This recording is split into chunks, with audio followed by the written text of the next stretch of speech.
잠깐 기도하고 우리 같이 공부 시작하겠습니다. 제가 기도하겠습니다.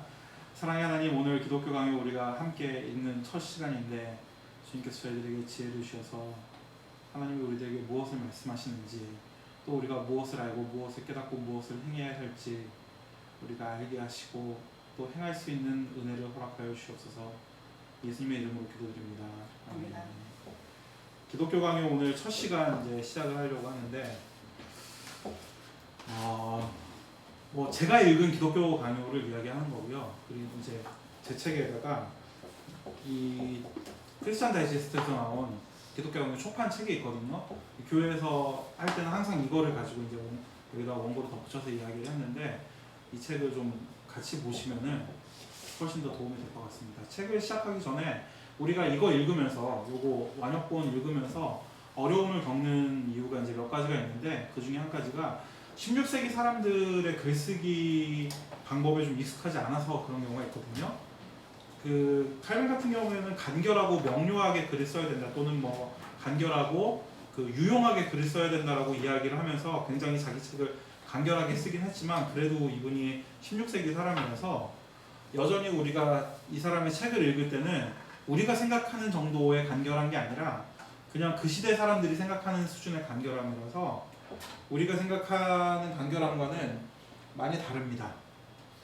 우리가 보기에는 여전히 좀 장황하고 문장도 길고 재미가 없거든요. 화려하고 재미가 없어서 16세기 글을 읽을 때는 우선 그 화려하게 꾸며주는 것들을 먼저 다 좀 잘라내야 돼요. 다 잘라내야 돼요. 그러니까 한 문장 안에서도 문장도 굉장히 길게 쓰기도 하고, 또 한 문장을 써놓고선 그 문장을 꾸며주는 여러 문장들이 이렇게 길을 따르는데, 그런 것들을 일단 다 가지치기를 해내고, 제일 먼저 해야 할 일은 그 속에서 칼뱅이 진짜 이야기하는 핵심이 뭔가, 핵심 문장들을 먼저 추려내야 돼요. 그리고 이제 거기서 끝나는 게 아니라 그걸 추려냈으면은, 그러면은 이제 그 문장을 어떤 식으로 꾸며주는가, 그 문장 안에 있는 다른 단어들이, 수식어들이 그 문장의 내용을 어떤 식으로 꾸며주고, 그 앞이나 뒤에 있는 그 문장을 꾸미기 위한, 그 문장을 돋보이게 하기 위한 다른 문장들이 또 그 문장을 어떻게 꾸며주는가를 읽으면은 그때 비로소 이제 이게 풍성하다. 이게 그러니까 처음에 그냥 읽을 때는 그런 거 생각 없이 그냥 쭉 읽을 때는 굉장히 중구난방이고 좀 이렇게 정신이 없고, 그런데 일단 핵심 문장을 알고 핵심 문장을 읽어내고 그 문장을 다른 문장들이 어떻게 이야기하고 덧붙이고 꾸며주는가를 알면은 그때 비로소 이제 이 이야기하려고 하는 내용이 얼마나 풍성한가를 알 수가 있거든요. 그러니까 제일 먼저 좀 추려낸 다음에 다시 한번 덧붙이는 그 작업을 해야 됩니다. 그래서 한 번 읽어서는 그게 힘들고, 저는 뭐 여러 번 읽었던 것 같고 한 5번, 6번 정도 읽으셔야지 이게 비로소 좀 그 작업이 될 것 같습니다. 이 책은 그래서 다 추려낸 거예요. 그러니까 핵심만 추려낸 겁니다. 핵심만 추려서 그거를 쭉 그 논리 정연하게 이렇게 연결을 해놓은 거거든요. 그러니까 이게 뼈대면은 여기 뼈대에다가 이걸로 살을 붙여가지고 풍성하게 이 칼뱅이 이야기하는 기독교의 핵심이 얼마나 풍성한 것인가를 그것을 밝혀내는 데까지, 알아내는 데까지 가시면은 훨씬 더 우리 믿음에 또 우리 삶에 도움이 되실 것 같습니다. 자, 먼저 헌사부터 잠깐 간단하게 살펴보자면은 칼뱅이 이제 헌사를 쓰고 있거든요. 14페이지 보시면은 그 프랑스와 1세, 프랑스 사람들이 그 프랑스 역사상 가장 사랑하는 왕이 2명이 있는데, 한 명이 프랑스와 1세고 한 명이 앙리 4세입니다. 프랑스와 1세는 그 프랑스에 르네상스를 들여간 사람이에요. 르네상스를 들여가서 꽃을 피운 사람입니다. 여러분 그 모나리자 아시죠? 모나리자가 왜 루브르에 있는지 아십니까? 그 레오나르도 다빈치는 이탈리아 사람인데 그 사람이 그린 모나리자가 루브르에 있잖아요. 왜 그런 줄 아세요 혹시? 다빈치 말년에 프랑스와 1세가 다빈치를 이태리에서 데려와가지고 자기 살고 있던 성에서 지하도를 판 저택을 이렇게 주고서는 밤마다 그 지하도를 통과해서 거기 가가지고선 다빈치랑 이야기 나누고 그랬다고 합니다. 그러니까 다빈치가 이 프랑스와 1세를 너무 사랑해서 자기가 들고 온 그림들을 전부 다 이 프랑스와 1세한테 줬거든요. 모나리자가 그래서 프랑스로 넘어간 겁니다. 모나리자, 뭐 앙굴의 성, 뭐 세레자 요한, 그런 그림들이 루브르에 있는 이유가 프랑스와 1세 때문에 이렇게 온 거거든요. 그러니까 인문주의와 르네상스를 처음 시작한 왕인데, 근데 이 사람이 한편으로는 굉장히 전쟁 좋아하고 영토 넓히고 싶어하고 맨날 싸워요. 맨날 신성 로마 제국이랑도 싸우고 이탈리아랑도 싸우고 맨날 싸우고 그리고 자기 정치적인 그 위치를 위해서 한때는 카톨릭이랑 손잡고 한때는 또 신교도들을 좀 이렇게 봐주기도 하고 기본적으로는 카톨릭인데 구교도인데 필요하면은 신교도들도 이렇게 풀어주고 그런 일을 합니다. 반면에 이 사람의 동생인 그 마르가리타라는 그 공주가 있었는데 공주는 신교도였어요. 왕이 오빠가 그 신교도들을 핍박하면은 동생이 다 이렇게 모아가지고서는 도와주고 칼벤도 그래서 한동안 그 성에 가가지고서는 도망가서 앙굴렘에 있는 성에 도망가서 거기 살고 그랬었거든요. 이제 한참 이렇게 신교도들을 핍박하니까 그 신교도들 핍박하는 것에 대해서 칼뱅이 이야기를 합니다. 그러니까 처음에 기독교 강요를 쓸 때는 이거를 쓸 때는 자기가 어떤 기독교 지금 우리 이거 변증서라고 생각을 하잖아요. 기독교 진리가 뭔가를 이야기해주는 변증서라고 생각을 하는데 사실 칼뱅이 이거를 쓸 때는 그 학습서로 쓴 겁니다. 학습서로 신학생들과 그리고 우리가 믿고 있는 신교 신앙이 뭔가를 알고 싶은 사람들한테 이걸 알려주기 위해서 쓴 거다라고 이야기를 하는데 그러면서 이제 중간에 내용이 좀 바뀌죠. 바뀌면서 프랑스와 1세한테 이야기하기를 제가 처음에 이 책을 쓰기 시작할 때만 해도 폐하께들이 어떤 것을 쓴다고 생각지도 못했는데 근데 지금은 폐하한테 일단 이 헌사를 통해 가지고 변명부터 해야겠다. 변명이라고 하기보다 뭐라고 해야 될까요? 변증. 네. 하여튼 변증부터 해야겠다 그렇게 이야기를 하면서 쭉 그 카톨릭에서 공격하는 내용들을 열거를 합니다. 비난에 대해서 열거를 합니다. 그 내용을 보시면 뭐 이게 새로운 것이다, 불확실한 것이다, 이게 기적에 의해서 뭐 뒷받침되지 않는다. 그 다음에 교부들의 가르침에 반대된다. 그리고 뭐 관습에 어긋나는 것이다. 본질이 다르다. 소란을 일으킨다. 이제 그런 이야기들을 쭉 이야기를 하면서 거기에 대해서 반박을 막 합니다. 반박을 하면서 이거는 새로운 것이 아니라 원래 성경으로 돌아가는 것이다 라고 이야기를 하고 그 다음에 기적에 의해서 이게 그 증거되지 않는다고 하는데 우리 신교의 신앙이 기적과 상관이 없다고 하는데 기적이라는 것은 사실은 마술사나 요술쟁이들도 다 베푸는 거다. 그것이 그들이 진실이라고 진리라고 제가해주지 않는다. 그 다음에 교부들이 우리의 가르침과 다르다고 이야기를 하는데 교부 얘기를 쭉 나열을 해요. 교부 얘기를 쭉 나열하면서 봐봐라 이거 교부들과 정말 다른 건 누구냐. 그건 카톨릭이 다르다. 사실 칼뱅이 이걸 쓸 때까지만 해도 그렇게 유명하지 않았는데 곧 유명해지거든요. 근데 유명해지는 가장 커다란 이유 중에 하나가 교부 철학의 정통에 있는 것 때문에 유명해져요. 그러니까 카톨릭 수사들이랑 카톨릭 사람들이랑 그 논쟁을 하는데 칼뱅이 누구의 책 어디 몇 페이지쯤 보면은 무슨 내용이 나온다라고 이야기하면 그게 거기 있는 거예요, 그냥. 그러니까 나중에는 이 카톨릭 사람들도 카톨릭 신부들도 칼뱅이 교부가 어쩌고 이야기를 하면 거기에 대해서는 반박하지 않을 정도로 그렇게 교부 책들을 거의 다다다다 외우는 수준이었거든요. 그러니까 그런 식으로 이렇게 설명을 하고 반면에 너무 재밌는 게 칼뱅 설교를 이렇게 번역을 하다 보면은 성경 인용하는 건 계속 틀려요. 성경 인용하는 거는 칼뱅이 이제 즉흥 설교를 했는데 원고를 안 쓰고 즉흥 설교를 했는데 어느 교부가 무슨 얘기를 했다 하면 그거는 그 자리에 있는데 성경 뭐 야고보가 무슨 얘기를 했다 그러면 야고보가 아니라 베드로가 한 얘기고 그런 식으로 설교를 보면은 성경은 오히려 틀리고 있는 걸 볼 수 있습니다. 하여튼 그 정도로 교부에 대해서 이렇게 대단히 잘 알고 있는 사람이었고 그 다음에 관습 우리도 여러 가지 이제 기독교의 관습을 만들잖아요. 근데 칼뱅은 그 관습이 과연 진리랑 상관이 있느냐라는 그런 논조로 이야기를 합니다. 관습이 사람들이 만들었는데 그것이 성경의 뒷받침을 받지 못한다면 아무리 많은 사람들이 그것이 옳은 것이라 따르더라도 성경이 뒷받침하지 않는다면 그건 잘못된 거다. 따라가서는 안 된다라는 이야기를 하고 있는데 이거는 좀 우리도 많이 새겨 들어야 할 내용인 것 같습니다. 그 다음에 이제 교회의 본질에 대해서 이야기하는데 그 가톨릭만 교회라고 당신들이 이야기하지만 사실 그리스도의 교회는 그리스도에 의해서 보호받아 왔다. 그 권현익 선교사님이 이제 종교개혁 이전의 교회에 대해서 이야기하는 글을 쓰셨는데 그런 식으로 가톨릭만이 아니라 하나님께서는 자신의 교회를 바른 진리를 선포하는 교회를 보호해 오셨고 그것이 감추어져 있다가 이제 드러난 것이다. 그렇게 이야기를 하면서 가톨릭의 그 아비뇽 유수 이후에 교황이 2명 됐다, 3명 됐다 하는 걸 이야기를 하면서 당신들이 진짜 진리를 가지고 있다면은 그 두 명의 교황 중에 누가 진리냐 그런 이야기를 합니다. 그러니까 이 시대 사람들이 말하는 게 그래요. 막 공격해요. 인신공격도 해요. 이 사람들이 설교를 보면은 깜짝 놀라요. 우리가 보통 루터는 굉장히 막 열정적이고 설교하다가 막 욕도 하고 찬양도 하고 막 그런데 칼뱅은 굉장히 냉철하게 마치 비쩍 마른 것처럼 그렇게 생각을 하잖아요. 근데 칼뱅 설교 이렇게 번역을 하다 보면 칼뱅도 욕설이 장난이 아니에요. 뭐 돼지 같은 놈들 차라리 태어나지 말 것을 왜 태어났냐 막 그런 말도 하고 그러면서 근데 그게 그 시대 사람들의 보편적인 수사학이었어요. 그 시대 사람들의 그런 수사학을 여기서도 우리가 헌사에서도 막 찾아볼 수가 있습니다. 그리고 이제 폭력과 소란, 개혁교회 때문에 막 소란이 일어난다, 폭력이 일어난다 그렇게 얘기를 하는데 칼뱅이 이야기를 하죠. 소란을 일으키는 게 누굽니까? 우리가 아니라 오히려 당신들이 우리를 괴롭히지 않습니까? 당신들이 폭력을 일으키지 않습니까?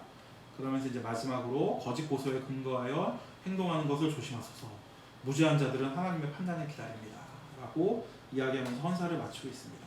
그러니까 헌사 내용을 보면은 이게 가톨릭 때문에 핍박받는 신교를 옹호하는 내지는 변호하는 그런 내용인데 잘 읽어보면은 지금 우리들도 새겨들어야 할 내용 전체가 다 우리들이 새겨들어야 할 내용입니다.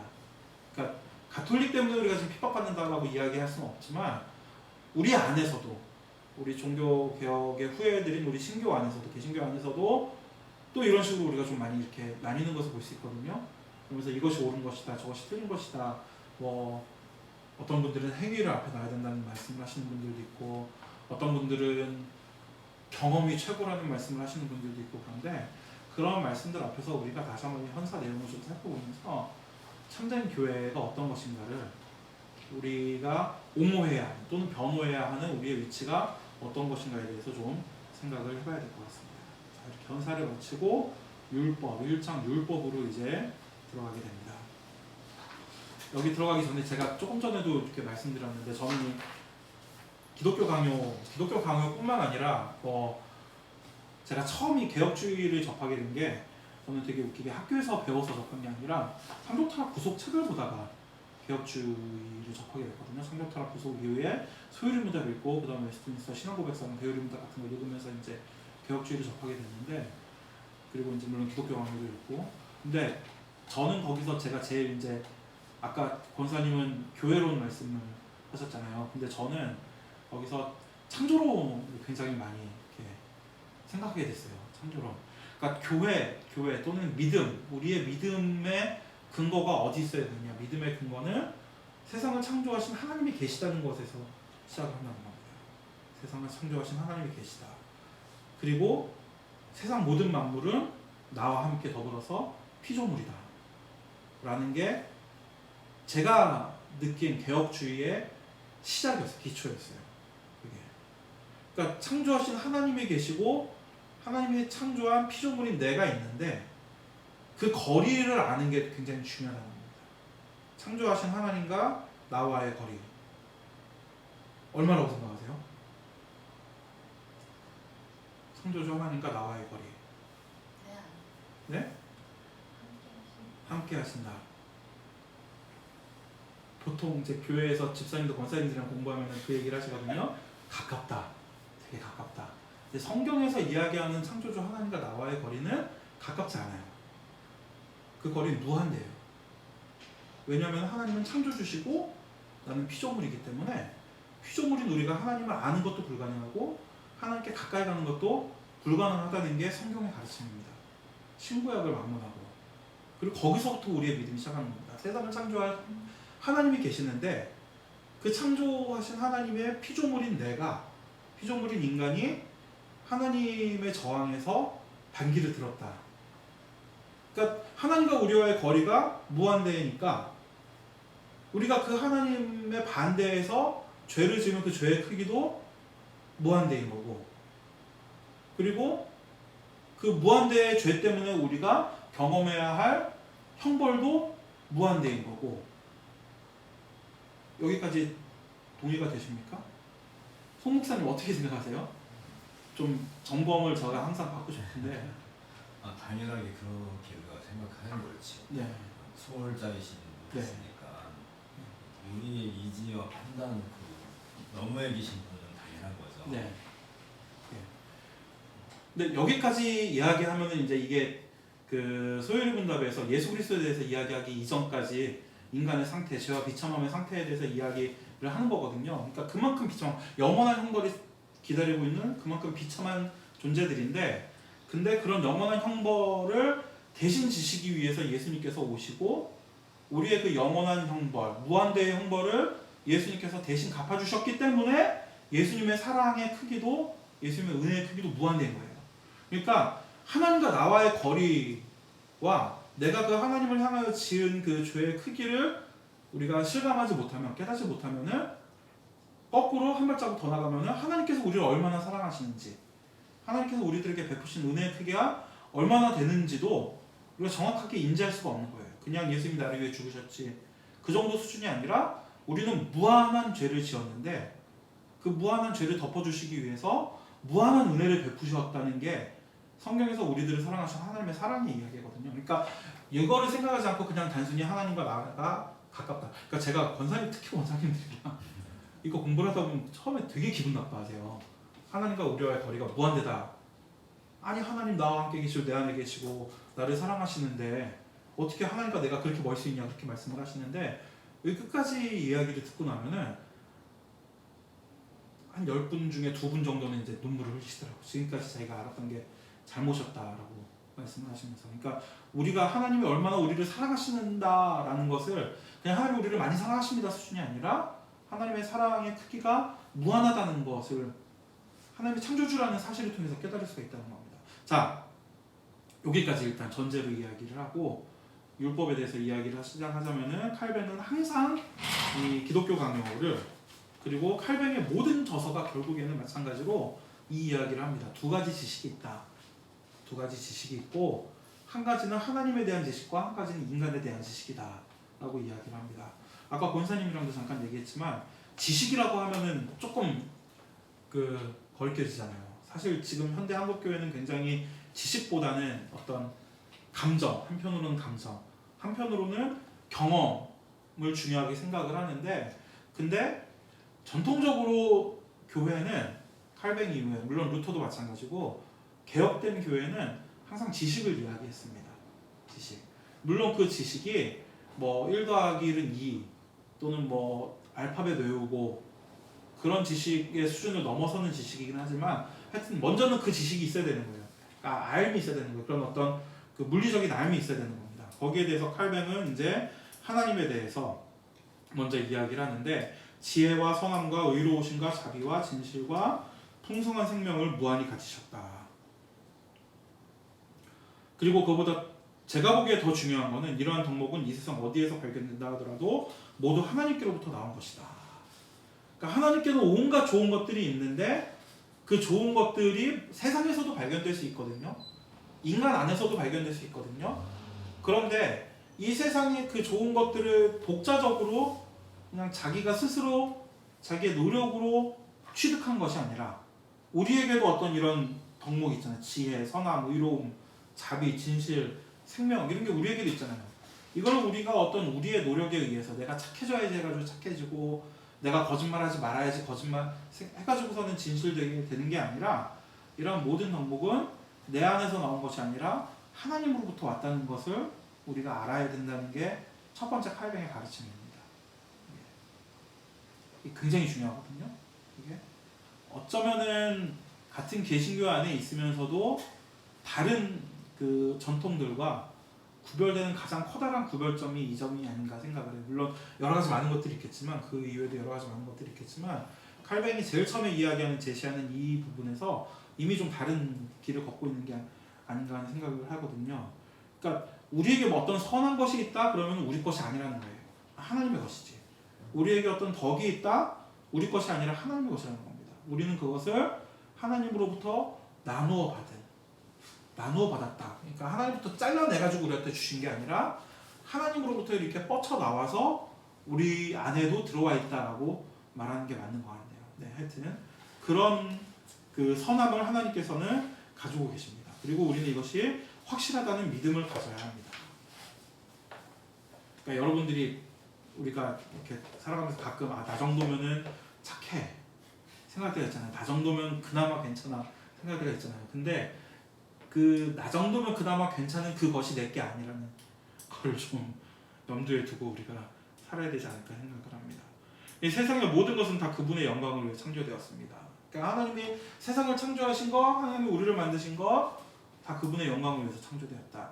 이 중고등학생들이랑 기독교 세계관 얘기를 할 때 이제 여기에 덧붙여가지고서는 더 이렇게 심화를 시키거든요. 그분의 영광을 위해서 창조됐기 때문에 예수님을 믿는 사람들만 하나님의 영광에 복무하는 것이 아니라 예수님을 믿지 않는 사람들도 부분적으로 하나님의 영광에 복무하고 있다. 그들이 행한 어떤 선한 것들, 뭐 예수님을 안 믿는 사람이 선할 수 있잖아요. 그 선은 어디서 나온 거냐? 역시 하나님께로부터 나온 것이고 그것을 통해서 그들이 하나님께 영광을 돌리고 있다는 것을 우리가 인정해야 된다는 겁니다. 그게 칼빈의 일반 논조입니다. 그러니까 세상을 바라보면서 세상을 전부 다 뭐 사람 보면 세상을 볼 때 만족감이 없었네 그런 찬양도 하지만 사실은 온 세상이 다 자의건 자의가 아니건 전체적이건 부분적이건 하나님의 영광을 위해서 복무하고 있다. 예를 들어서 이런 인간이 아니라 이런 볼펜 같은 것도 이 볼펜이 자기 만들어진 그 목적에 정확하게 쓰임 받을 때는 역시 그것을 통해서 하나님께 영광을 돌리고 있는 것이라고 우리는 판단을 해야 되고 그리고 이제 제가 이거를 참 좋아하는데 요거를 놓으면 어떻게 되죠? 떨어지죠. 요거를 제가 한 3억 5천만 번쯤 손에서 놓으면은 그 중에 한 번 정도 그 자리에 가만히 있을 수 있을까요? 3억 5천만 번을 놓으면은 3억 5천만 번을 떨어지겠죠. 예. 왜 그런 거냐? 중력의 법칙이라고 이야기를 하는데 우리 기독교인들은 하나님이 명령하시고 그 명령에 순종하는 거라고 이야기를 하거든요. 그러면은 볼펜은 내가 손에서 놨을 때 떨어지면서 떨어지는 것을 통해서 하나님께 영광을 돌리는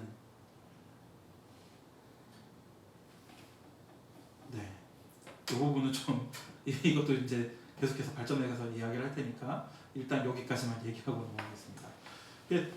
이 기독교 강요랑 그 다음에 우리 그 소유리 문답 같은 거랑 기독교 세계관이랑 얘기하다 보면 다 똑같은 얘기 다 반복하고 있어요.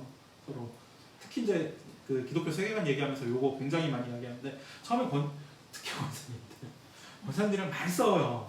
권사님들이랑 제가 이걸 놓으면은 이게 중력이라는 게 원래 이렇게 하나님 여기다 만들어 놓으신 법칙이 있어가지고 법칙에 따라 하나님과 상관없이 떨어지는 게 아니라 이걸 놓을 때마다 하나님께서 매번 이거를 다 떨어지라고 명령하시고 얘는 거기에 매번 종하기 때문에 인간들에게는 그게 중력이라는 법칙으로 느껴지는 거다. 사실은 하나님의 신실하십니다. 진실하십니다. 하나님의 명령과 순종이다라고 이야기하면 처음에는 막 못 받아들이세요.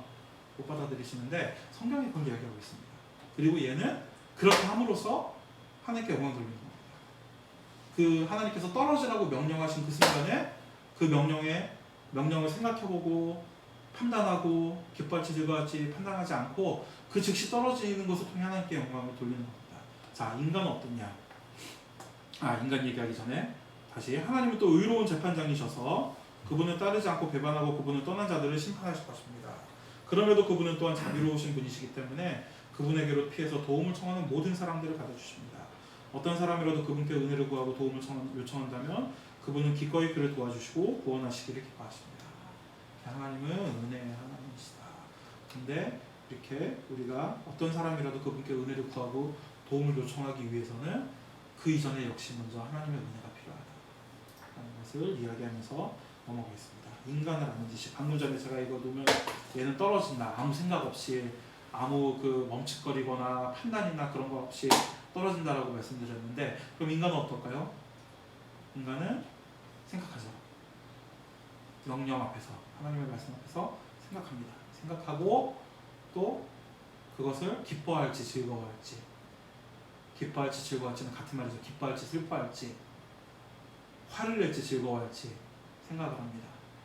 그거를 따르거나 따르지 않습니다. 왜 그렇죠? 하나님의 인간을 하나님의 닮은 인격체로 만드셨기 때문에 그런 거예요. 그러니까 우리는 생각을 해야 돼요. 우리는 의심해야 돼요. 하나님의 말씀이 있으면은 아담과 하와에게 하나님께서 말씀을 주셨을 때 아담과 하와에게 하나님께서 요구하신 것은 그게 어떤 뜻인지 생각을 해보고 선악과를 따먹지 말라고 했을 때 그게 어떤 뜻인지 생각을 해보고 그리고 그 말씀에 순종하는 것에 기쁨을 느끼고 감정적으로 그리고 너희들의 의지를 사용해서 그 말씀을 따르라고 자유의지 또는 인격을 주신 거거든요. 우리가 인격차라고 할 때 지정의를 얘기하잖아요. 그러니까 이 지정의를 하나님의 명령에 순종하는 데 사용할 때 비로소 우리가 참된 피조물로서의 일을 감당하는 것이고, 그리고 하나님께 영광 돌리는 존재가 되는 것인데, 근데 지금은 인간들이 그거를 잘못 생각합니다. 어떻게 생각하냐면은 자유가 있느냐 없느냐 자체가 중요하다고 생각을 해요. 자유를 어떻게 쓰느냐도 중요하다고 생각하지 않고, 자유를 억압하는 모든 것이 잘못된 것이고, 그 어떤 것이라도 내가 내 의지로 할 수 있도록 내버려두는 것을 선한 것이라고 생각을 하는 그런 시대거든요. 이게 19세기 이후에 되게 굉장히 많이 그런 사조가 이렇게 들어오게 됐는데, 우리 칼뱅, 제가 학살설 책을 쓰면서 학살설이 구체적으로 이렇게 나타나기 시작하는 때가 1800년대 중후반에 책들이 막 등장을 하거든요. 갈리페나 그다음에 오당이나 그런 사람들이 막 책을 쓰기 시작을 하는데, 그때 특징이 뭐였냐면은 자유가 최고의 가치인 거예요. 경륜주의자들에게 있어서 자유가 최고의 가치고, 자유를 조금이라도 억압하는 건 전부 다 악한 것이고, 그러니까 칼뱅이 제네바에서 좀 사람들의 윤리적인 삶에 대해서 이야기를 했다는 건 나쁜 겁니다. 그럼 그 나쁜 것을 나쁘다고 이야기하기 위해서 거짓말을 해도 되는 거예요. 그 시대 사람들은. 그 오당이나 갈리페 책을 보면은 오늘날 신천지네. 네. 그 신천지는 모략이다 그러면서 거짓말하고 있잖아요. 근데 그 시대에는 자유를 위해서라면은 왜곡 정도 해도 된다.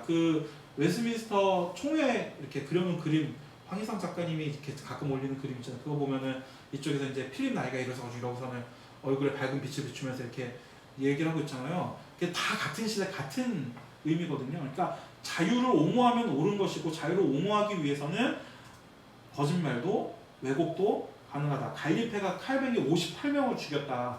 칼뱅이 가장 칼뱅이 권력이 셀 때, 그러면서 1942년부터 41년부터 몇 년 이렇게 이야기하는데, 사실은 칼뱅이 권력이 없었거든요. 의회랑 싸우고 있었거든요. 근데 그때가 3, 4년 정도 가장 권력이 세고 58명을 죽었다 하면서 이렇게 해놨는데, 책을 찾아보니까 이 칼뱅이 죽인 게 아니라 시의회 판결들을 갖다가 이렇게 했더라고요. 그러니까 그 정도 왜곡 정도는 해도 되는 거예요.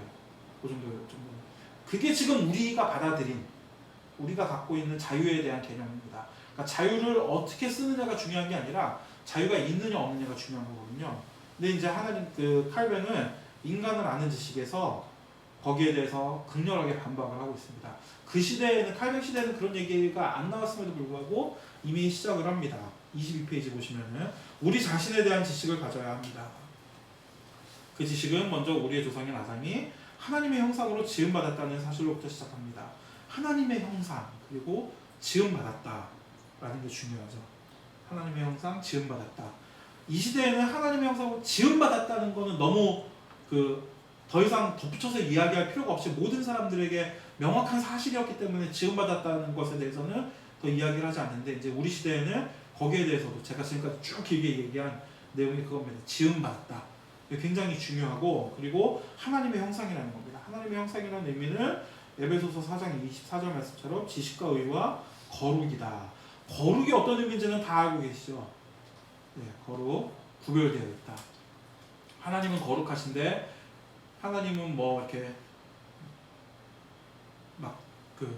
웅장한 건물 안에서 향 냄새가 피어오르면서 약간 어두운 조명 아래서 그런 데서 이렇게 거룩하게, 그게 거룩이 아니라 구별됐다는 거잖아요. 하나님은 피조물과 구별된 창조주로서 거룩하신 분이고, 우리 인간은 다른 피조물과 구별돼서 모든 피조물이 하나님의 말씀으로 지음받았을 때 우리 인간만은 하나님의 손으로 지음받은 거룩한 존재들이고, 우리는 모든 피조물과 구별된 존재, 거룩한 존재고, 우리 기독교에는 또 다른 모든 인간들과 구별되어 있는 거룩한 존재거든요. 그러니까 거룩하다 이야기할 때 거룩을 지향하는 게 아니라, 우리가 하나님을 믿고 우리가 구원받은 사람이라면은 거룩을 지향하는 게 아니라 이미 거룩한 존재라는 사실을 기억을 해야 됩니다.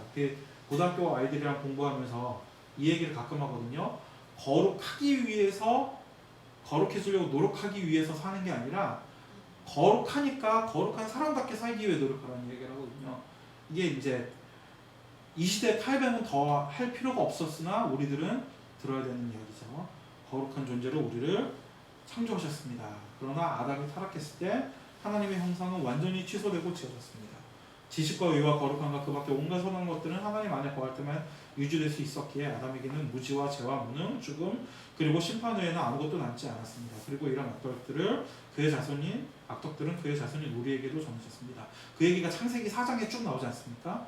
하나님을 떠난 자들이 얼마나 급속도로 빨리 타락해 갔는지 쭉 나오고 있고, 아담의 후손인 우리 모두는 무지하며 사악하고 부패한 상태로 태어납니다. 만일 우리가 겉으로 어떤 선한 일을 한다 하더라도 우리의 마음은 여전히 부패하고 왜곡되어 있으며 하나님의 심판 아래에 있습니다. 하나님은 우리의 외모로 우리를 평가하지 않으시고 마음을 감찰하십니다. 사람이 겉모양으로 경건의 모양을 가지고 있다 하더라도 내면이 부패했기에 그것은 위선일 뿐이며 하나님 보시기에 가증스러운 것입니다. 그래서 다시 한번 나 정도면 괜찮지 하는 생각이 얼마나 잘못된 생각인지. 그러니까 우리가 겉으로는 선한 일을 할 수가 있어요. 그 어떤 아이돌 그룹 가수가 자기 페이스북에다가 쓴 글을 본 적 아이유가 기본적으로 이기적인 그 마음에서 이타적인 행위를 한다. 정확하게 지금 그 워딩은 생각이 안 나는데 이기적인 바탕 위에서 이타적인 행위를 한다라는 글을 권사님도 보셨나요? 그거? 아니요? 네. 아이유가 요번 앨범에 아마 그 글을 써서 올린 것 같은데 굉장히 그게 핵심을 찌르는 말이거든요. 그러니까 우리가 겉으로는 이타적인 행위를 하고 겉으로는 뭐 이웃을 사랑할 수 있고 그런데 기본적으로 우리 마음이 부패했기 때문에 하나님 보시기에 그거는 어찌됐건 위선이라는 겁니다.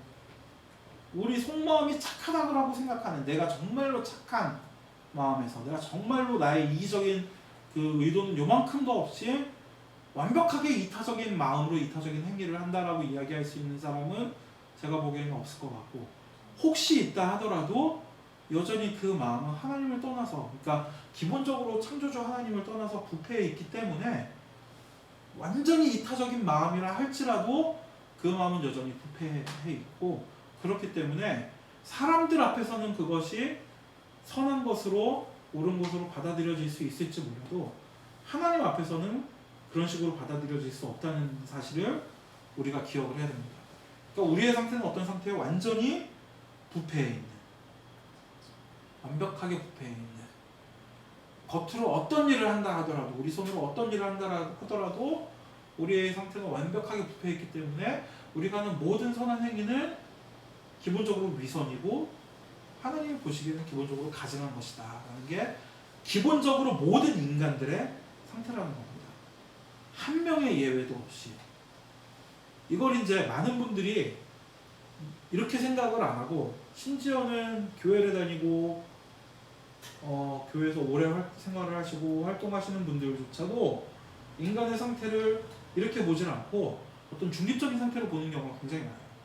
인간의 상태, 인간이 태어날 때는 원죄를 가졌다라고 말은 하지만 그래도 인간이 태어날 때는 뭔가 중립적인 상태로 태어나서 하나님께서 그 중에 어떤 사람은 천국으로 보내고 어떤 사람은 지옥으로 보낸다 라고 생각하고 그렇게 생각하시는 분들이 많은데, 그렇게 말하시는 분들이 많은데, 성경은 그리고 칼뱅의 기독교 강요는 뭐라고 이야기하냐면 한 명도 그런 사람은 없다. 모든 사람이 다 죄 가운데 태어나서 죽음을 향해 걸어가고 있는 것이고, 그렇기 때문에 하나님이 거기에 개입하지 않으시고 모든 사람이 다 그냥 죽게 내버려 두셔도 그것은 하나님의 문제가 아니라는 겁니다. 웨슬리가 여기에 대해서 너무 옳은 이야기를 했는데, 웨슬리가 모든 사람들 가운데 단 한 사람만 하나님께서 건져서 구원하시더라도 그건 하나님의 무한한 은혜의 결과이다라는 이야기를 했거든요. 웨슬리가 그게 맞다는 겁니다. 그게. 그럼에도 불구하고 우리는 하나님의 영광을 위해 그분의 말씀에 순종하고 그분께 영광을 돌리기 위해 애써야 합니다. 왜냐하면 우리는 그렇게 태어났기 때문이에요. 그러라고 만들어졌기 때문입니다. 하나님의 피조물이기 때문에. 선을 행하고자 하는 능력과 의지가 없는 것도 우리의 죄책의 결과이기 때문에 그것으로 하나님께 봉사하지 않는 것을 변명할 수 없다. 그러니까 선을 행할 수 없는 상태로 태어나지만 그건 역시도 우리의 죄책이기 때문에, 우리의 죄의 결과하고 책임이기 때문에, 그것 때문에 우리가 그렇게 태어나지 않았기 때문에 우리가 하나님 앞에 선한 일을 할 수 없습니다라고 이야기하는 게 변명이 안 된다는 겁니다. 우리가 죄 가운데 태어나는 거는 하나님이 우리를 그렇게 만들어 놓으신 게 아니라 인간의 죄이기 때문에, 인간의 잘못이기 때문에 그 잘못에 대해서 하나님 앞에 하나님 왜 이렇게 하셨습니까? 라고 이야기할 수 있는 게 아니라는 겁니다. 그 죄책에 대한 하나님은 공의로 벌을 내리시기 때문에 우리는 자신이 저주받고 영원한 사망의 심판을 받기에 합당하다는 것을 인정해야 합니다. 인정을 못하죠, 근데. 인정을 못합니다. 인간은. 인정을 못하고 나 정도면이라는, 오늘 계속 그 얘기를 반복하는데, 나 정도면이라는 생각을 마음속 깊은 곳 어딘가에 품고 있습니다. 그리고 그 나 정도면이 종교 행위와 맞물리게 되면은 그게 교만이 됩니다. 나 정도면이라는 생각이, 나 정도면 괜찮다는 생각이, 내가 이만큼 11조를 하고, 내가 이만큼 새벽 예배에 참석을 하고, 내가 이만큼 교회에서 봉사를 하고, 내가 이만큼 종교적인 행위를 하기 때문에 이것은 하나님이 나를 인정해 주셔야 되는 어떤 근거가 될 수 있다로 가게 돼요. 그러니까 우리가 종교 행위하는 거를 이런 게 녹화가 돼가지고 나가면은 되게 욕먹을 수 있는 그 여지가 있긴 한데, 종교 행위하는 것을, 그러니까 여기서 얘기하는 종교 행위는 무슨 뭐 우상 앞에 가서 절하고 그런 게 아니라, 교회에서 우리가 이것이 교회에서 옳은 것이다라고 이야기하는 그런 행위하는 것을 굉장히 조심해야 돼요. 굉장히. 이 교회에서도 제가 이거 굉장히 많이 강조를 하는데, 그 행위들이, 그 열심이 나 정도면이라는 생각과 맞물리게 되면은 그게 패망의 선봉이 됩니다. 11조 많이 하는 게 나를 죽이는 일이 되고, 새벽 예배를 빠지지 않는 게 나를 죽이는 일이 됩니다. 그러니까 11조를 하고 새벽 예배를 가는 것이 내가 이 정도 되니까, 내가 이 정도 위치에 있으니까, 또는 요새 부인할 수 없는 사실인데 그 많잖아요. 내가 장로가 되기 위해서 이만큼의 봉사를 해야 되고, 굉장히 많지 않습니까? 내가 권사가 되기 위해서 이만큼의 일을 해야 된다는 그런 생각을 엄청나게 많이 하지 않습니까? 근데 그거는 종교 행위이지, 그것은 하나님을 섬기는 게 아니라는 사실을 깨달아야 돼요. 깨닫기가 힘들어요. 근데 나 정도면 생각 가지고 있고, 그리고 우리 자신이 저주받고 영원한 사망의 심판을 받게 합당하다는 것을 인정하는 게 쉽지 않기 때문에, 그게 우리 인간의 디폴트적인 상태입니다. 그러니까 우리 인간은 어떤 상태냐, 영원한 저주와 형벌을 받아야 되는 상태인데, 우리의 현실은, 우리의 마음은 그것을 거부하고 있는, 부인하고 있는, 나는 그렇지 않다, 나 정도면 괜찮다라는 게 우리 인간의 상태입니다. 그리고 뭔가 내가 이만큼 했는데 나 정도면 괜찮은데, 뭔가 나에게 어려운 일이 있으면은 뭐 하나님께, 하나님 이런 어려운 일을 지나가게 해주십시오라고 기도를 하기 시작을 하지만, 그게 점점 커지면은 하나님 나 정도면 괜찮은데 왜 나한테 이러시나, 로 바뀔 때가 많이 있죠. 아니 내가 뭘 그렇게 잘못했다고.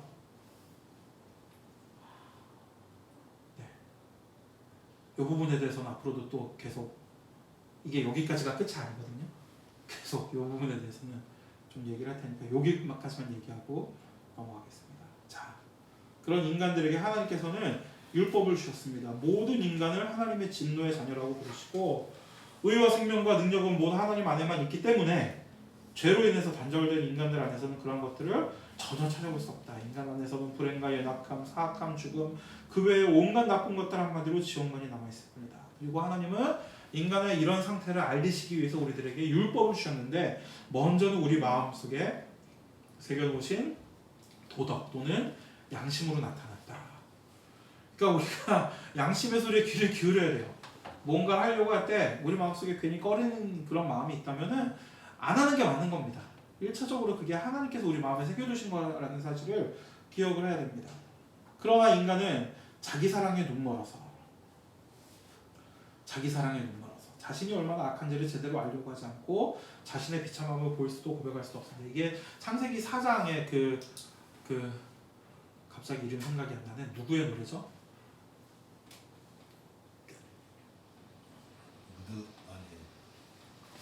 칼의 노래? 성경을 찾아보겠습니다. 제가 다 외우고 있는 거라서 안 적어왔는데,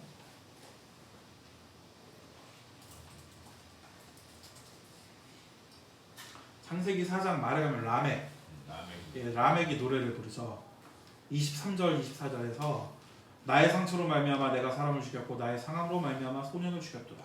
가인을 위하여는 벌이 7배일진데 라멕을 위하여는 벌이 77배이리로다 하였더라. 이게 인간의 상태라는 겁니다. 그러니까 나한테 상처가 나면은 나에게 상처 낸 사람에게 그냥 상처 내는 정도로 끝나야 되는데 그게 아니라 죽여야 되는 거예요. 대상을. 우리 옛날에 뭐 성경에도 그런 말씀이 나오지만 그 함무라비 법전에 보면은 눈은 눈으로 이는 이로라는 말이 나오잖아요.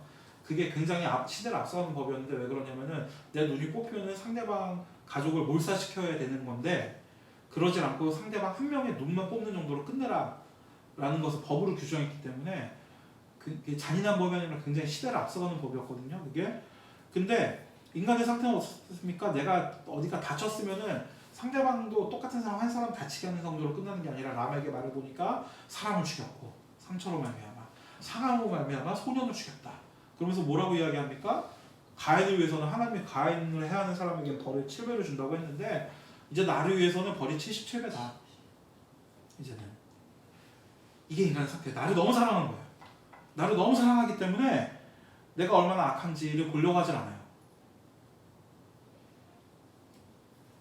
하나님 나라의 법은 하나님을 사랑하고 이웃을 사랑하는 것인데 이 인간의 법은 자기를 사랑하는 거. 자기를 사랑해서 소년을 죽이고 사람을 죽이는 게 이게 인간의 법입니다. 그리고 그것을 보여주시기 위해서 하나님께서는 양심을 우리 마음에 새겨두시고 그 양심 가지고도 안 되니까 이제는 돌판에다가 율법을 새겨서 주신 겁니다. 그게 하나님의 율법입니다. 율법이 가르치는 의는 하나님 안에서 우리의 눈으로 그분만을 바라보며 우리의 모든 생각과 정력과 행위와 말을 그분에게로만 향하는 것입니다. 율법이 가르치는 의는요. 율법은 우리에게 하나님의 뜻을 보여주며 우리는 거기에 순종해야 됩니다. 그러나 우리에게는 그럴 수 있는 능력이 전혀 없습니다. 이게 인간의 현실이죠. 하나님은 창조주시고 우리의 주인이시고 아버지시기에 우리는 그분께 영광과 존귀와 사랑을 드려야 하는데 우리는 그렇게 할 수 없습니다. 우리의 행위로는 저주와 진노만을 일으킬 뿐입니다. 우리는 우리 스스로의 능력이 아닌 다른 구원의 길을 찾아야 합니다. 율법 안에서는 우리의 무능과 저주를 발견하고 철저히 절망해야 합니다. 바로 그때 그 절망 앞에서 주님은 우리에게 빛을 비추십니다. 죄로 인해 절망하고 자신으로 인해 절망한 그 자리, 겸손하게 바닥까지 낮아진 그 자리에서 주님은 우리를 부르십니다. 겸손한 자에게 은혜를 베푸시는 주님은 용서를 비는 우리들의 죄를 사해 주시고 용서를 베푸십니다.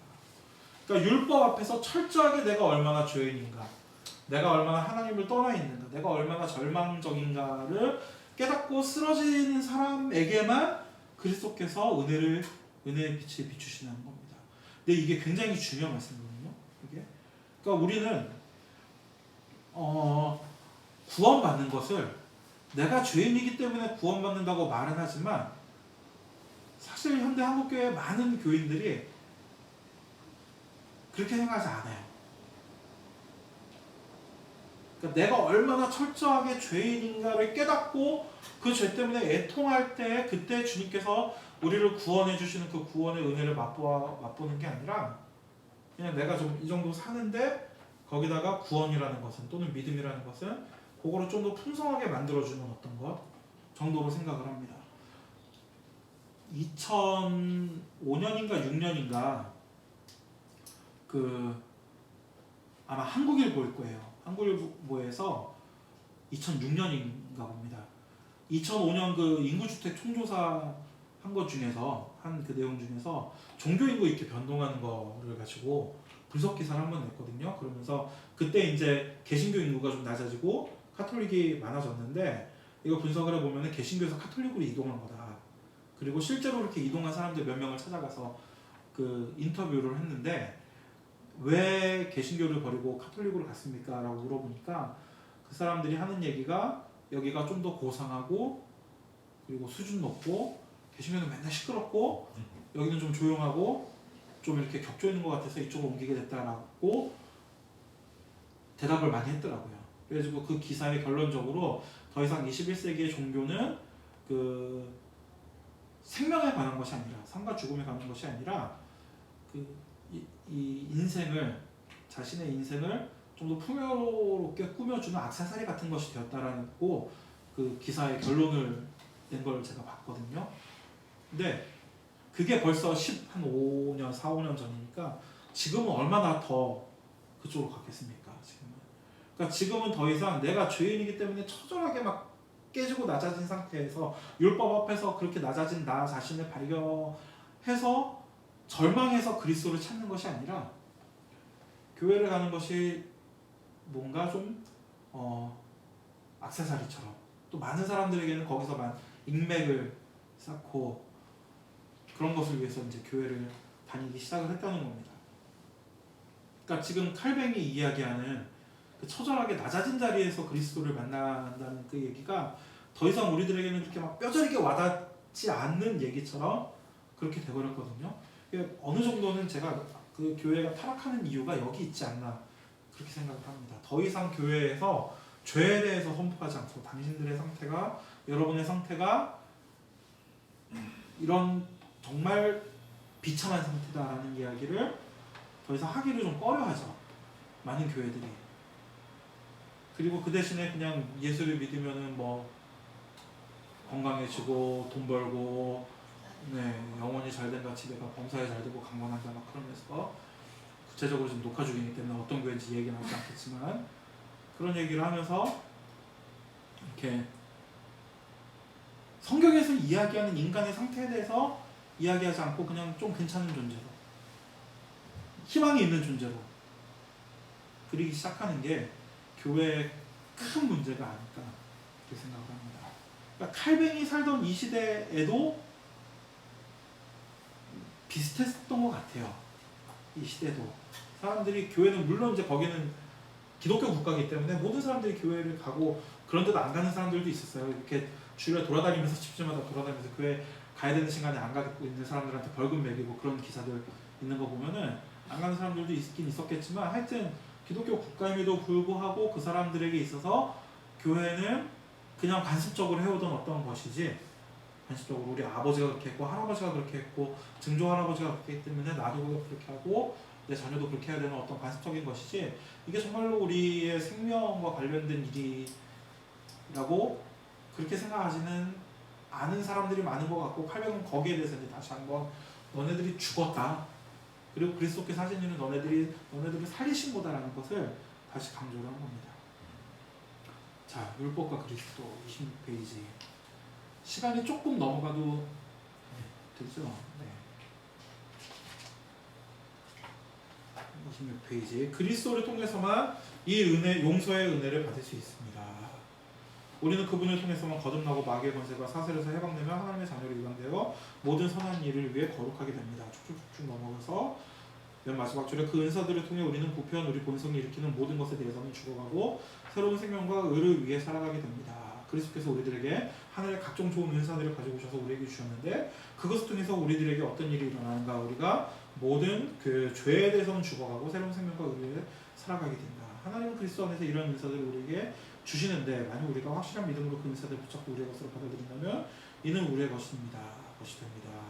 근데 이제 그 패러그래프의 27페이지 두 번째 패러그래프의 마지막 넷째 줄 보면은 이 생명을 주는 참된 믿음은 우리 스스로가 노력해서 가질 수 있는 것이 아니라 그리스도께서 자신을 우리에게 연합시키시고 그분 안에서 소유하게 하셔야 비로소 가질 수 있는 것입니다. 그러니까 우리가 그리스도와 연합해야만 이런 좋은 것들을 받을 수 있다. 그리스도와 연합해야 된다라고 이야기를 하는데 결론은 뭡니까? 그러나 그 연합은 우리 힘으로는 안 된다. 그리스도께서 우리를 연합시키셔야만 비로소 우리가 그런 연합에 동참할 수 있다. 그러니까 앞에서도 계속 우리가 뭘 해야 된다 이야기를 하잖아요. 우리가 낮아져야 되고 우리가 깨달아야 되고 비참해져야 되고 그런 이야기를 하는데 결론적으로 칼뱅은 그것이 우리의 힘으로 되는 것이 아니라 그리스도께서 우리를 연합시키실 때 하나님께서 우리들에게 은혜를 베푸실 때 그것이 가능하다라는 얘기를 합니다. 이제 이 율법의 정신인 십계명을 살펴봅시다. 십계명 첫 번째 돌파는 하나님에 대한 의무, 두 번째 돌파는 이웃에 대한 의무가 주어졌다. 첫 돌파는 하나님을 유일하신 신으로 인정하고 고백하며 28페이지 맨이죠. 사랑하고 영화롭게 하고 두려워하고 우리의 필요를 그분에게만 구하고 그분의 도움을 얻어야 함을 가르치고 있다. 이어서 두 번째 돌파는 하나님 때문에 우리의 이웃을 사랑해야 함을 가르치고 있습니다. 이게 이제 십계명의 내용입니다. 첫 번째 돌판에서 여러 가지 이게 네 가지 많지는 않지만 네 가지 이야기를 하고 있는데 그 네 가지 이야기의 내용이 뭐냐? 하나님을 유일하신 신으로 인정해라, 고백해라, 사랑해라, 영화롭게 해라, 두려워해라. 또 우리에게 무슨 필요가 있다면은 그분께 구해라. 그분의 도움을 얻어야 된다라는 것을 첫 돌판의 네 계명이 가르치고 있고 두 번째 돌파는 우리가 이웃을 사랑해야 함을 가르치고 있다. 첫 번째, 두 번째, 세 번째, 네 번째, 다섯 번째, 여섯 번째, 일곱 번째, 여덟 번째, 아홉 번째, 열 번째까지 해서 30페이지까지 쭉 이야기를 하고 있는데 이거는 읽어보시면 될 것 같고요. 간략하게 얘기할까요? 네. 첫 번째는 하나님 유일하신 분이다. 두 번째는 모든 예배를 하나님께만 드려야 되고 하나님이 원하시는 방법으로만 드려야 한다는 것이다. 제가 이 두 번째 이거를 그 설교를 우리 교회에서 한번 했었는데 그 아론이 금송아지 만든 거 가지고 설교를 했었거든요. 근데 아론이 금송아지를 만들어 놓고 이것이 뭐 어떤 다른 신이다라고 이야기를 하지 않고 이것이 너희를 애굽 땅에서 구원해 너희 하나님이다라고 이야기를 하고 그리고 내일은 여호와의 성일이다라고 그렇게 이야기를 하거든요. 그러니까 그 금송아지가 다른 신이 아니라 하나님이라고 새긴 거예요. 하나님은 그것을 우상숭배라고 하거든요. 무슨 얘기냐?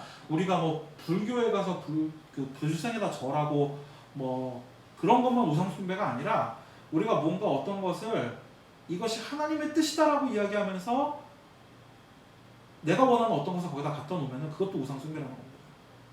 그러니까 심지어 어떤 사람들에게는 이것도 이렇게 얘기하면 오해하실 분들이 있을 수도 있을 것 같지만 이야기를 하자면 어떤 사람들에게는 새벽 예배가 우상일 수 있어요. 어떤 사람들에게는 11조가 우상일 수 있고 그러니까 세상에 어떤 우리는 보통 또 그렇게 얘기하면은 돈이 우상이다. 그걸 제일 먼저 떠올리잖아요. 그 뭐 이방 신에게 절하는 것만 아니라 하나님을 섬기면서도 우상을 섬길 수 있다는 이야기를 하면 돈 섬기는 게 우상이다라고 그거 딱 떠올리는데 돈이 문제가 아니라 하나님을 섬기는 어떤 것조차도 우상이 될 수 있다는 겁니다. 그게 하나님께서 원하시는 방법으로 하나님의 뜻대로 섬기지 않고 그것이 나의 만족을 위해서 섬기기 시작한다면은 11조를 열심히 드리는 나를 사랑해서 11조를 드리는 거라면은 그게 우상이 될 수가 있고 새벽 예배에 빠지지 않고 참석하는 정말 하나님을 사랑하고 정말 부지런한 나를 너무 사랑해서 새벽 예배를 빠지지 않고 드린다면은 그게 우상이 된다는 겁니다. 전혀 그렇게 생각하지 않잖아요.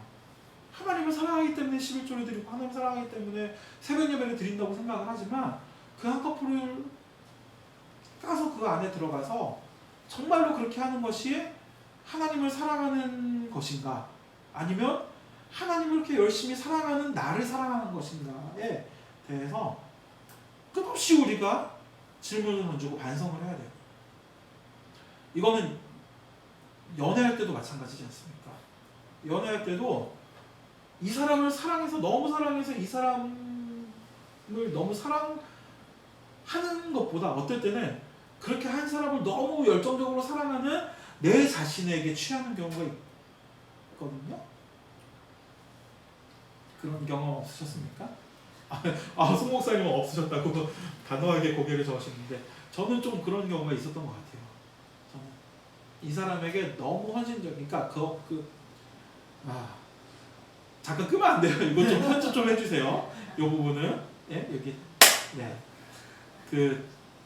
옛날에 제가 사귀었던 친구 중에 하나가 내가 학제대하고 어떤 친구를 만났는데 그 친구는 이제 고졸에 직업도 그냥 별로 좋지 않은 직업을 가진 그런 친구였는데 그 친구를 만나면서 그 친구에게 너무 열심히 잘해주고 그러면서 그때는 몰랐는데 지금 와서 생각해보니까 그렇게 해주는 내가 너무 자랑스러워 했던 것 같아요. 나 자신을. 그게 굉장히 지금 이제 후회가 되고 정말 내가 바보였구나 하는 생각을 하는데 그래서 그런데 하나님을 사랑하는 것도 하나님을 사랑하는 것도 편집점입니다. 하나님을 사랑하는 것도 하나님을 사랑하는 것인지 그렇게 열정적으로 하나님을 사랑하는 나를 사랑하는 것인지를 우리가 어렵지만 구분을 해야 된다는 거예요. 이 우상을 섬기지 말라라는 말씀이 바로 그 말씀이에요. 이거를 그냥 수준 낮은 차원에서 뭐 우리는 절을 안 다니니까 우리는 뭐 무슬림과 이슬람과 우리는 같이 이렇게 손을 잡지 않으니까 우리는 뭐 WCC에 참여를 안 하니까 그러니까 우리는 우상을 숭배하지 않는 거야. 조금 한 발짝 더 나가서 우리는 그래도 돈을 사랑하지 않아. 하나님을 더 사랑해. 그 정도 수준을 넘어서서 하나님을 사랑하는 나 자신에 대해서도 끝없이 반성과 비판을 해야 된다는 거예요. 그리고 이제 가톨릭에서는 그 형성을 갖다가 무지한 자들을 가르치기 위한 책과 같다고 이야기하는데 그 칼뱅은 단호하게 형성을 통해서 가르친 게 아니라 바른 교리의 전수를 통해서 가르쳤다라고 이야기를 합니다.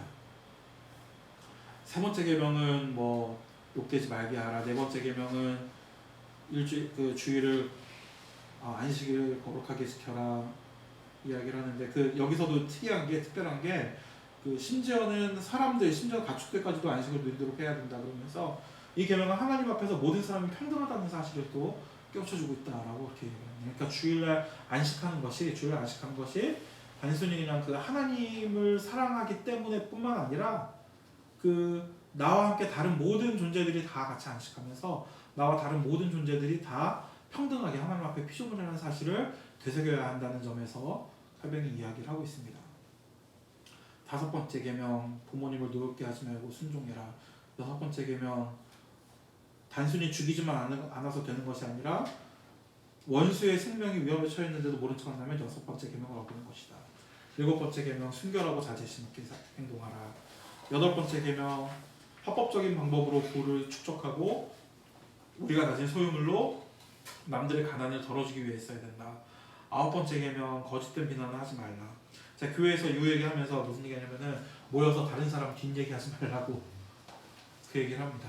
이 아홉 번째 계명이 적극적으로 이야기하는 거예요. 이게 다른 사람들의 명예를 지켜야 된다는 게 뒷얘기하는데 뒷얘기하지 마라.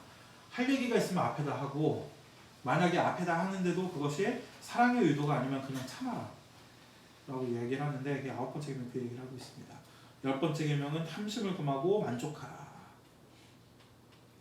또 각 사람마다 자기가 받은 소명을 따라 주어진 과업을 완수하며 그 직분과 관계된 것들을 다른 사람을 위해 사용하는 것이 열 번째 계명을 지키는 방법입니다. 그러니까 하나님께서 우리들에게 은사를 주셨잖아요. 여기서 이야기하는 은사라는 것은 뭐 예언하고 방언하고 그런 은사가 아니라 하나님 우리들에게 여러 가지 각종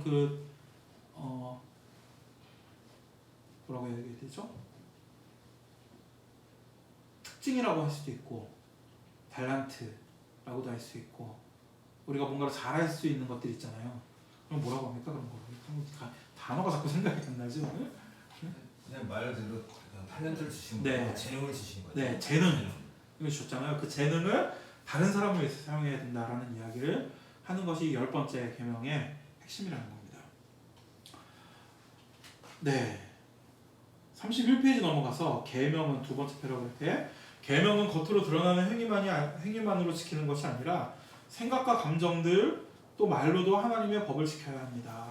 하나님은 마음을 감찰하시기 때문에 행동으로 나타나지 않은 우리의 탐욕과 경건하지 않은 마음도 모두 하나님 앞에 죄입니다. 이게 마태복음 5장에서 이야기하는 예수님께서 말씀하시는 살인하지 말라, 간음하지 말라라는 말의 의미지 않습니까? 우리의 말과 생각과 행동도 그 계명을 지켜야 된다. 그리스도께서는 율법을 어기는 행위만큼이나 율법을 어기는 마음 또한 책망하십니다. 그분께서는 새로운 율법을 주신 것이 아니라 행위로만 율법을 지키면 된다며 율법을 더럽힌 바리새인들을 정죄하셨고 이를 바로잡아 새롭게 하셨습니다. 그 너희 의가 바리새인들과 서기관들보다 낫지 않으면 너희가 천국에 들어갈 수 없다라고 말씀하셨을 때 그게 무슨 의미냐면은 이 시대 그 바리새인들 율법학자들은 그냥 행위로만 지키면 된다고 생각을 했어요. 그러니까 행위를 단속하는 굉장히 많은 것들을 만든 거예요. 그렇기 때문에 예를 들어서 안식일을 거룩히 지켜라라는 말을 행위로 잘 지키기 위해서 안식일은 뭐 10리 이상을 걸어가면 안 되고 자기 팔뚝보다 긴 나무 토막을 들어 올려서는 안 되고 요새는 그거를 어떻게 이 사람들이 해석을 하냐면은 그 엘리베이터 같은 거 버튼 있잖아요. 버튼 누르는 게 일이에요. 이스라엘 가보면은 안식일에 이 사람들이 그 버튼을 안 눌러요. 계단으로 오르락내리락거리고 겨울에 갑자기 금요일날 밤에 추워졌다. 그럼 보일러 버튼을 눌러야 되는데 그거 안 눌러요. 너무 희한하게 전화 버튼 누르는 거는 또 그게 아니더라고요. 그래서 주변에 사는 자기가 아는 이방인 제가 그 전화를 몇 번 받았었거든요. 제가 그 한 석 달, 넉 달 정도 키부츠에 가서 있었는데 거기 있는 동안에 저 찾는 전화를 몇 번 받았었거든요. 와서 그 버튼 좀 눌러달라고. 보일러 버튼 좀 눌러달라고. 참 이해할 수 없는 그런 거죠. 사람의 일 아닌가? 예? 아니 그 이방인이니까 괜찮은 거예요 그 사람은. 아, 이방인이니까 안식일을 범해도 상관이 없는 거예요. 자기는 유대인이기 때문에 자기는 안식일이 지켜있기 때문에 요거 버튼을 누르면 안 되는 거예요. 말씀이 예. 참 희한하죠. 그런 식으로 요거를 만드는데 왜 그렇게 하느냐? 왜냐면은 행위로 지키면 되는 거예요. 행위로. 키위를 이렇게 땄거든요. 키위를 따면은 11조를 합니다. 11조를 하는데 어떻게 하냐면은 키위를 따가지고 딴 키위는 갖다 팔고 바닥에 떨어져 있는 것들을 그 중에서 좀 이렇게 원형을 유지하고 있는 것들을 모아가지고 그걸 모아서 그걸로 11조를 하더라고요. 그 사람들이. 같이 일하던 오스트레일리아에서 이스라엘 여자랑 결혼해가지고 와서 이제 국적을 바꾼 오스트레일리아 사람이 되게 욕을 하더라고요. 저놈들은 다 저거 자기네들이 경건한 유대인이라고 하지만 저 하는 거 보면은 말도 아니라고 그러면서 되게 욕을 했는데 하여튼 그렇게 행위만 지키면 되니까 마음으로는 미워해도 상관이 없는 겁니다. 죽이지 말라? 죽이지만 않으면 되는 거예요. 예, 아니 욕 정도가 아니라 뭐 때리고 막 그래도 죽이지만 않으면 괜찮은 거예요. 그러니까 예수님께서 말씀하신 게 행위로만이 아니라 행위로만 지키면 된다고 하는 저들의 말이 잘못된 것이고 너의 말과 너의 생각도 지키라는 게 마태복음 5장의 가르침이 아닙니까? 지금 칼뱅이 그 얘기를 하는 겁니다. 율법을 더럽힌 바리새인들을 정죄하셨고 이를 바로잡아 새롭게 하셨다. 그러니까 이게 우리들에게는 다시 한번 이야기하지만 우리들에게는 이것이 그렇기 때문에 지킬 수가 없는 일인 겁니다. 율법이라는 게. 이거를 읽으면 읽을수록 보면 볼수록 어떻습니까? 차라리 몰랐으면은 때려서 죽이지만 않으면 되지 라고 생각을 했을 텐데 이제 알게 됐으니까 마음으로 미워하는 마음이 생기는 미워하는 마음 생기는 게 있을 수 있잖아요.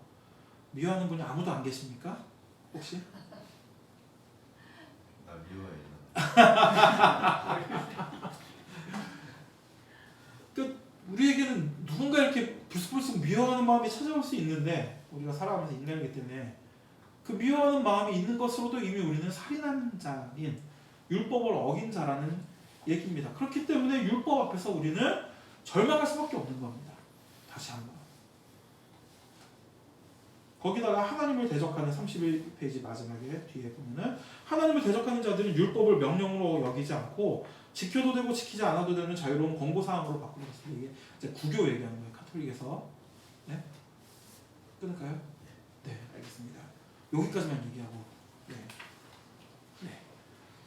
그리고 수도사들은 이 권고사항들을 스스로 지키겠다고 생각함으로써 그렇지 않은 일반적인 사람들보다 더 의로운 사람들이 되었다고 주장함으로써 하나님의 영원한 명령을 폐지해버렸다. 여기까지가 이제 율법에 대한 이야기이고 다음 시간에 여기서부터 시작해서 조금 더 빨리 이제 다음 주부터 나가가지고 시간에 3시 반까지 아닙니까? 네, 그냥 오늘은 네. 4시간입니까? 네, 알겠습니다. 여기까지 그러면은 마치도록 하겠습니다. 그러니까 오늘 읽은 부분까지 우리가 생각해야 될 거는 우리는 하나님의 피조물인데 하나님을 떠나서 죽을 수밖에 없는 존재가 됐다. 인간은 아무런 희망도 꿈도 희망도 없는 절망적인 존재가 돼버렸다는 게 이제 오늘 말씀이고 다음 주부터는 그런 인간들을 위해서 그리스도께서 어떤 일을 하셨는가에 대해서 이야기를 하게 될 것 같습니다. 질문 없으시죠? 네, 혹시 있더라도 이거 끝 다음에 하시고 우리 송현성 목사님 잠깐 기도해 주시고 첫 시간 마치도록 하겠습니다. 주께서 사랑하는 자녀들을 늘 기억하시고 이 자리에서 또한 우리가 얼마나 그 놀라운 하나님의 은혜를 덧입고 있는지를 알게 해주신 것을 감사합니다. 우리야말로 정말 하나님 앞에서 영원히 멸망할 수밖에 없는 그런 존재였다는 사실을 이 시간에 우리가 다시 한번 깨달아서 그렇기 때문에 더욱더 하나님을 바라보고 악망하는 그런 갈급한 마음을 우리 안에서 무럭무럭 자라날 수 있도록 은혜를 더하여 주옵소서. 예수님 이름으로 기도합니다. 네, 고맙습니다. 고맙습니다.